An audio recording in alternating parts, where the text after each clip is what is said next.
اليوتيوب هل ممكن يكون بديل للمدخول المادي؟ نقدر نقول الممتاز مو العادي حتى. اوكي. انا راح اعطيكم ارقام بفلوس اشكرها شيء راح يقول لي انا احب الارقام. يا ما كنت بحرجك بس كيف لا لا لا لا لا ما اقول لا. قابلت اكثر واحد فوق مفتوح كذا احلى بساعه. لا انا اقول لك شوفي الدول الخليج لهم رقم معين اللي هو $3 تقريبا بما يعادل $3 على كل 1000 مشاهده.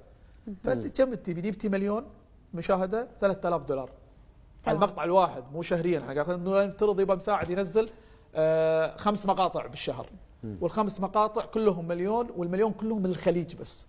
فكم طلعنا 3000 ضرب 5 عليكم الحسبه 15 خلينا نقول 15000 مدخول ممتاز. حلوين. لكن انت لما اشوفك مثلا في دول ثانيه مو $3 دولار واحد على 1000 مشاهده. شلون يحسبون اليوتيوب هذا الرقم؟ بناء على الدوله ايش كثر تشتري اعلانات. الكويت تشتري اعلانات وايد من اليوتيوب، تحب تسوي اعلانات اليوتيوب يرتفع الرقم مالها.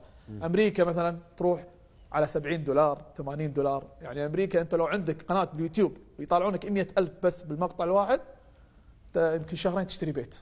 يا سلام. بالضبط عشان كذي وايد هناك مبطلين لهم شانل في اليوتيوب وغيره. كل شغلهم على اليوتيوب.